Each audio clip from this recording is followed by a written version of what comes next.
We care a lot about employment because it's intimately tied to our own lives. Employment, or the lack of it, determine how we live, what we can buy, and what we can do. It's no surprise, then, that unemployment receives a great deal of attention. In this segment, we're going to examine how we measure unemployment, what empirical trends in unemployment are, and the costs and benefits of unemployment. Well, each Friday of every month, the Bureau of Labor Statistics reports the monthly unemployment rate based on a sample of about 65,000 households in the United States. Now, what exactly is the unemployment rate? To be counted as unemployed, an individual who is 16 years or older must not have a job but be available for work and must be actively seeking work at least within the last 4 weeks.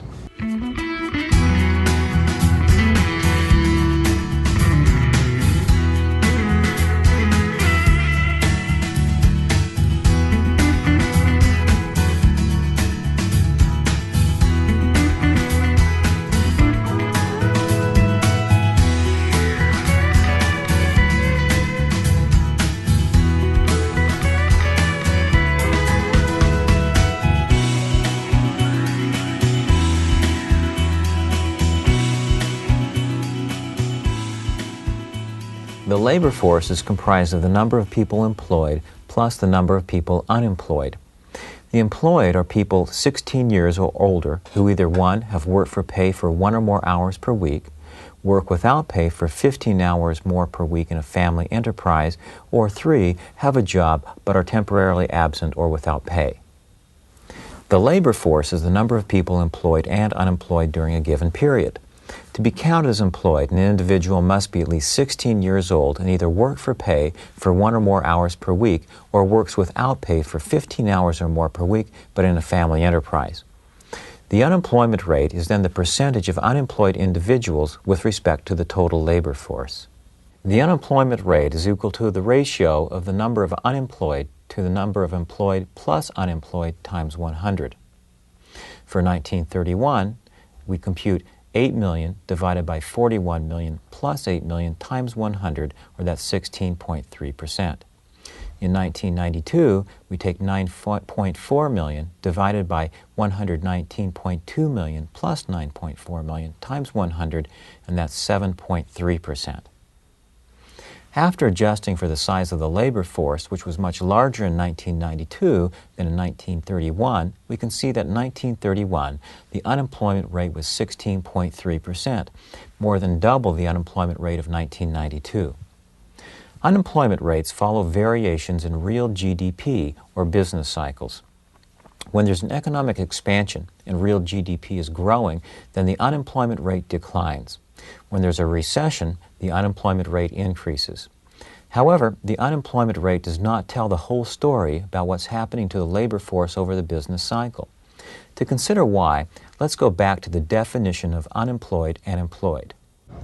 To be counted as unemployed, an individual who is 16 years or older must not have a job but be available for work and must be actively seeking work at least within the last 4 weeks.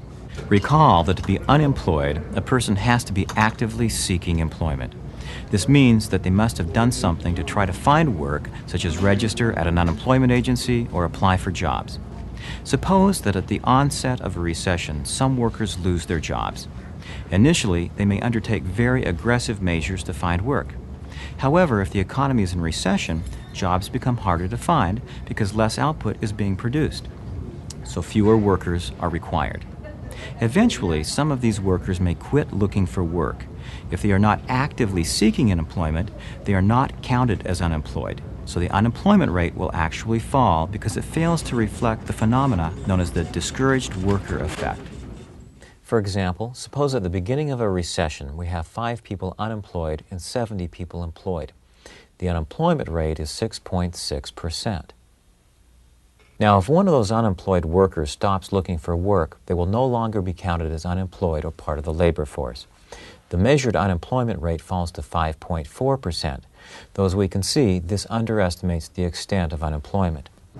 Notice that during an economic expansion, our one worker who became discouraged may actually re-enter the labor force and begin looking for work. In this case, the unemployment rate may actually increase at the beginning of an economic expansion. Well, that's because discouraged workers become more hopeful of finding a job and begin seeking employment. The discouraged worker effect has been estimated by the Bureau of Labor Statistics and is believed to be about 1% of the labor force during normal economic times. This means that the measured unemployment rate might understate the true extent of unemployment by about 1%. In addition to the discouraged worker effect, the unemployment rate doesn't capture the proportion of individuals who do have jobs but may be underemployed. For example, during a recession, you may want to work full-time but can only find part-time work. You are counted as employed, but really you are underemployed. In addition, if you have the skills to be an engineer but can only find a job as a taxi cab driver, then you are also underemployed. Finally, the overall unemployment rate does not tell us about how long it takes people to find jobs or the duration of unemployment. In normal times, there is always a churning in the labor market as people take and leave jobs. However, during recessions, it may take much longer for you to find work. For example, during a period of economic expansion, it may take a worker on average 14 weeks to find a job. During the depths of a recession, it may take a worker on average 20 weeks to find a job. This is a working man's country, and I'm doing my part to keep it that way. Unemployment varies over the business cycle, rising in recessions and falling in expansions. However, even in the best of times, the unemployment rate never reaches zero. In fact, most economists consider the economy to be at full employment when the unemployment rate is between 5 and 6%. What's going on here? Well, economic activity is always associated with change. It's a dynamic process. At any one point in time, some people quit their jobs and some people find new jobs. There's a churning in the labor market as unemployment responds to changes in industrial activity. Well, let's look at this a bit more carefully. In the normal course of economic activity, individuals may quit their jobs and search for other jobs that better match their skills and preferences. Other individuals, such as those who finish school, may be just entering the labor market searching for jobs. This short-term job skill matching unemployment is called frictional unemployment. Frictional unemployment is the portion of unemployment that's due to normal working of the labor market. It's used to denote short-run job skill matching problems.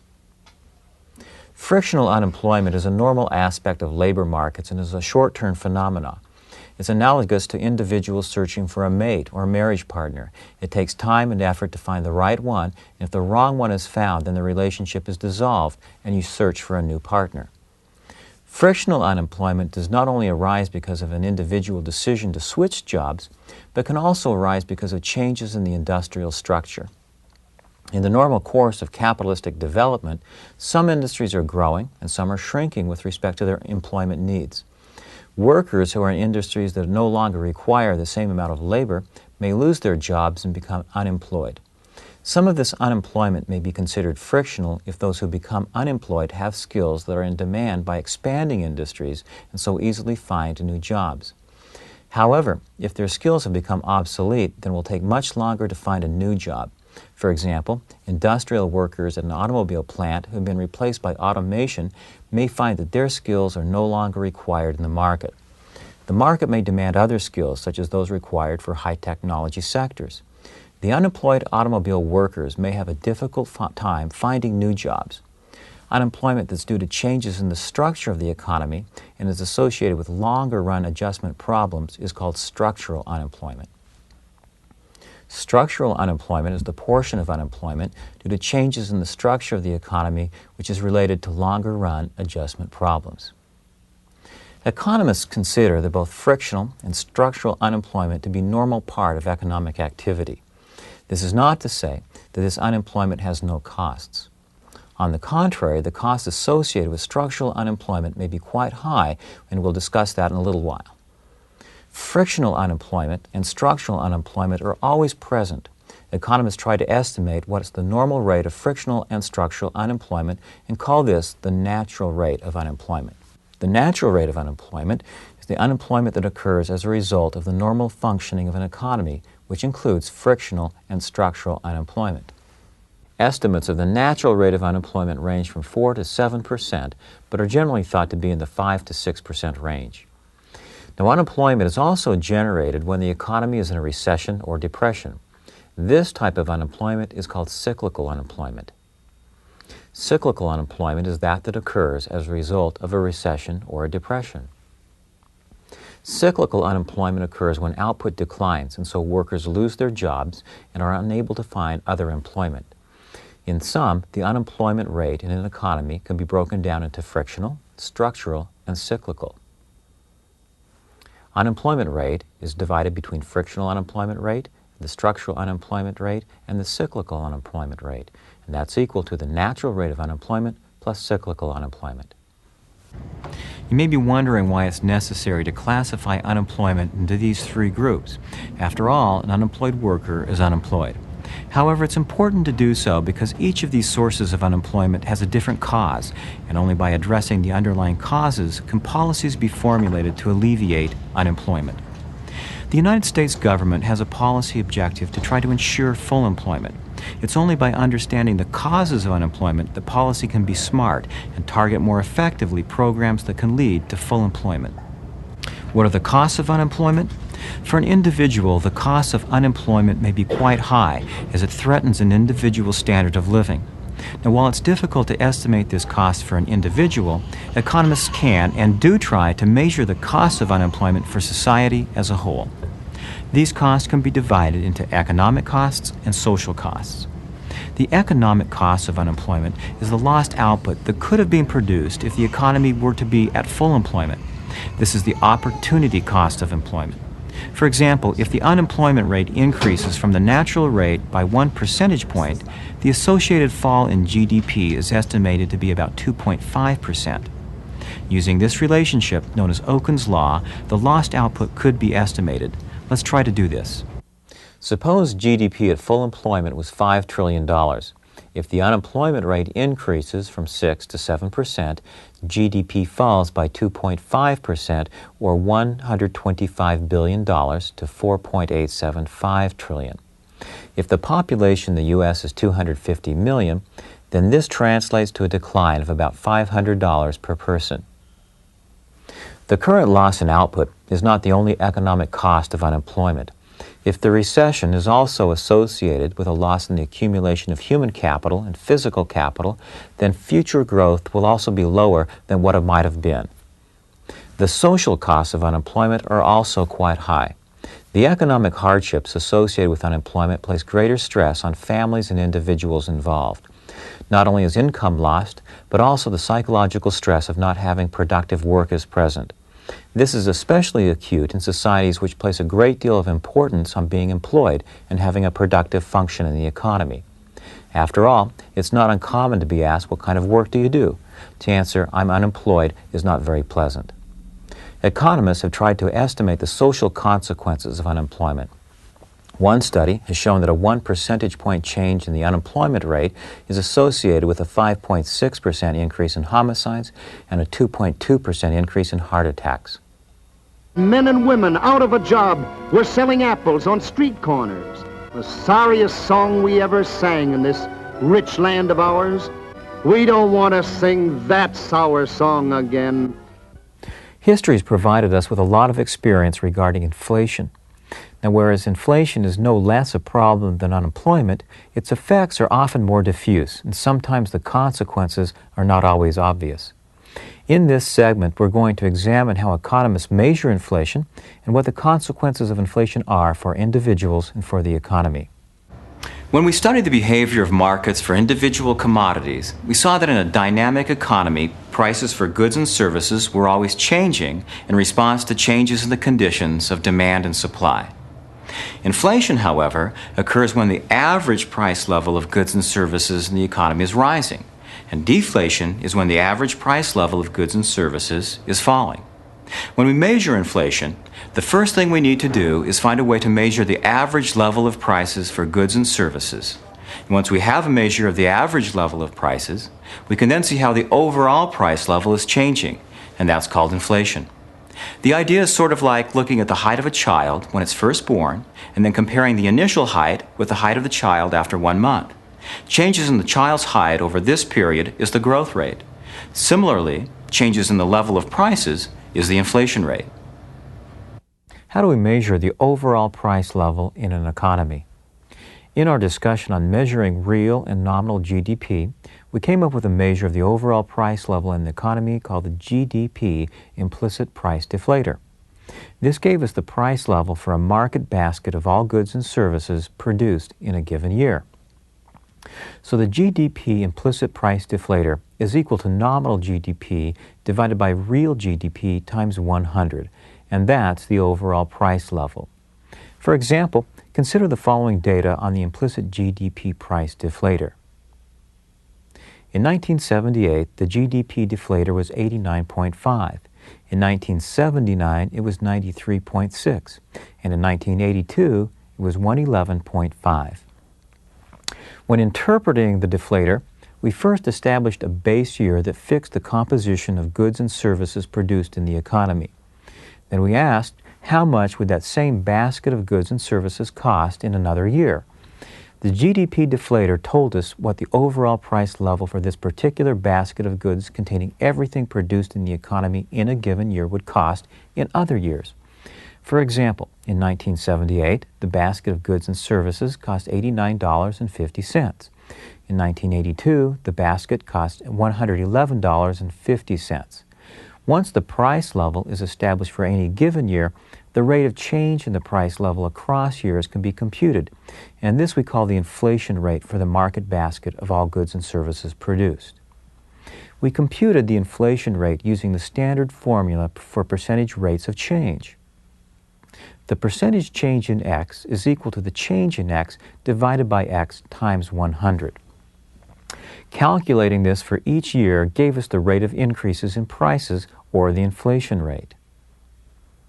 For example, the inflation rate for 1978 to 1979 is 93.6 minus 89.5 divided by 89.5 times 100, or 4.58%. So in this table, we see the inflation rate for 1979 is 4.58%, and so on.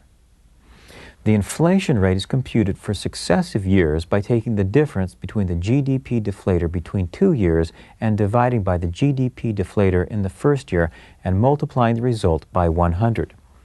The GDP deflator can be used to compute the inflation rate for a market basket containing all goods and services produced in an economy. Suppose, however, that we're only interested in the price level and changes in the price level for consumer goods. Can we do this? Yeah. All we have to do is choose a base year in which to fix a market basket of consumer goods and then determine how much this same basket costs in different years. This will give us the price level of the basket of consumer goods in different years. We can then compute changes in the price level of this basket of goods, and that gives us the inflation rate for consumer goods. The mechanics are always the same. The only difference is what set of goods we're looking at.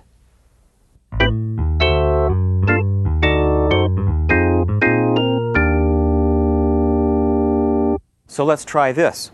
We first have to ask ourselves what goods and services to put in our market basket.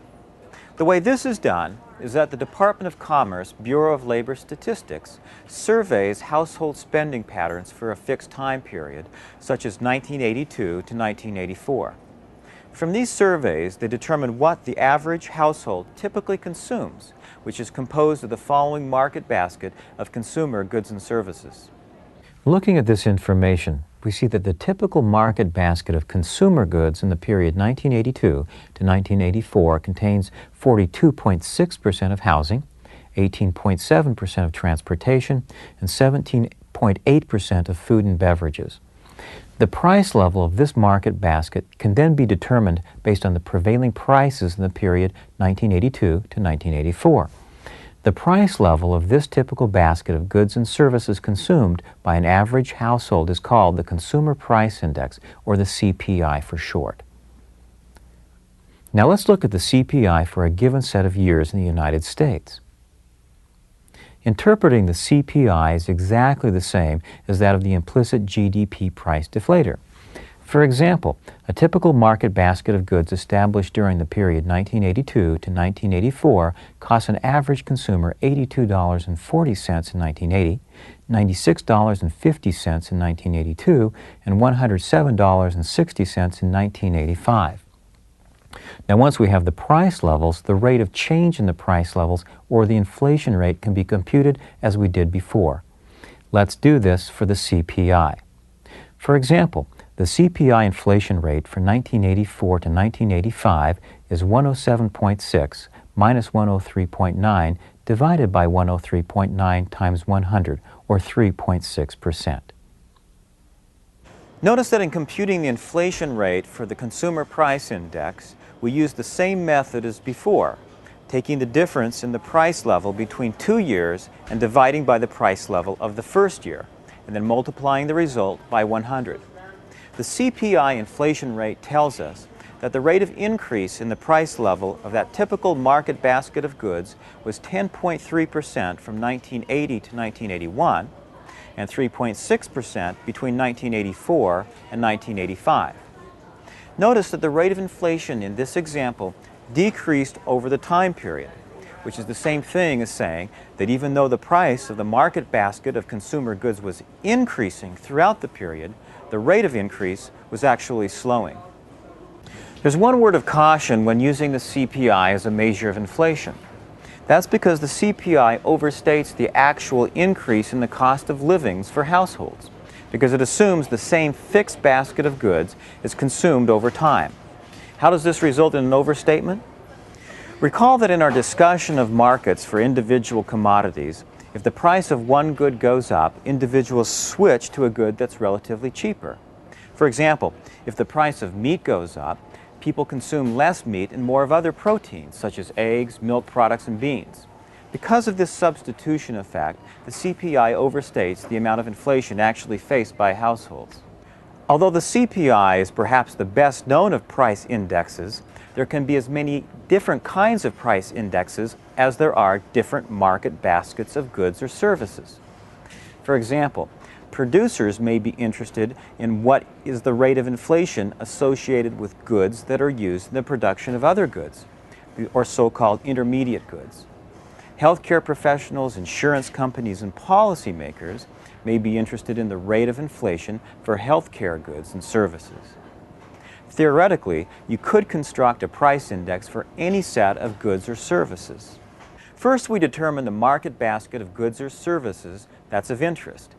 This could be consumer goods, intermediate goods that are used in production, crude materials used in production, medical care, or housing. Second, the composition of the market basket is fixed, so the price comparisons can be made. Once the composition of the basket is fixed, the cost of the market basket for different years or for different geographical locations is established. This gives us the price index for that particular market basket. The rate of inflation for the goods or services in the particular basket can then be figured out by computing the percentage rate of change of the price level. For example, suppose we want to compare the cost of living across different states. Now, this would be useful if you're considering relocating and want to know about the purchasing power of your nominal annual income. Suppose that for the nation as a whole, a typical market basket of consumer goods is fixed, and the price level of this basket of consumer goods is set as the base from which to determine variations in the cost of living across the different states during a given year. We can show this using the following data as an example. We read these price indexes the same way as before, using a comparison with the base price index. For example, compared to the nation as a whole, where a typical basket of consumer goods costs $100, in New York, the same basket would cost $138.50, while in Utah, the same basket would cost $89.50. This tells us that the cost of living in New York is higher than the average for the nation, and that the cost of living in Utah is lower than the average for the nation. Let's use these numbers to determine the purchasing power of your annual salary if you were to live in different states. Suppose you just finished college and are offered two jobs. The first is a job paying $30,000 in Utah, and the second is a job paying $35,000 in New York. Now, if you knew nothing about price indexes, you might conclude that the job in New York pays more. But once you consider differences in the cost of living, this may not be the case. Which job gives you the greatest purchasing power? Since these are nominal salaries, we need to deflate them by the cost of living indexes in each state, so that we can then compare their respective purchasing powers. To do this, we simply take the nominal sum and multiply by 100 and divide by the price index. Now, how do we do this? Let's go back to our definition of the most general price index, the implicit GDP price deflator. The GDP deflator is equal to the nominal GDP divided by real GDP times 100. Rearranging this, we can solve for real GDP.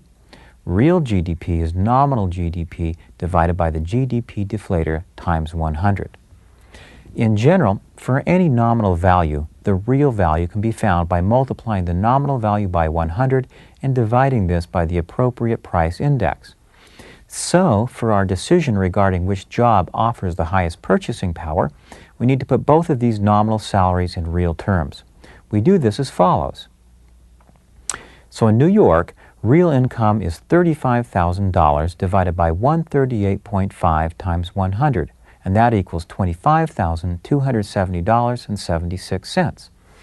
And in Utah, real income is equal to $30,000 divided by 89.5 times 100, and that's equal to $33,519.55. The nominal income for each state is deflated by the appropriate price index. This gives us a real income of over $25,000 in New York and over $33,000 in Utah. So while our nominal income is higher in New York, our real income is higher in Utah. Now that we've discussed price indexes and how inflation is measured, we can consider the consequences of inflation and disinflation. What would happen if there was actually disinflation? At first glance, one might think that since inflation is bad, disinflation would be good. This view isn't correct, though. When there's disinflation, the burden of having debts actually increases, and this can result in many businesses not being able to make payments on their loans. If so, the rate of default can increase, and we would see many firms going out of business. When actual inflation is different than expected inflation, income is redistributed between creditors and debtors in an arbitrary way. So why does this matter for the economy as a whole? One of the reasons is that lending and borrowing are necessary to move savings to people who want to make investments in plant and equipment. This creates economic growth. When inflation is high, there is an increase in the uncertainty of what the actual rate of inflation is going to be. This uncertainty increases the risk of saving and investing. The end result is that the level of investment may decline. And if that happens, economic growth is lower than if inflation was low and stable. Finally, the last wrench that inflation throws into the economy is that it distorts the price signals of a market.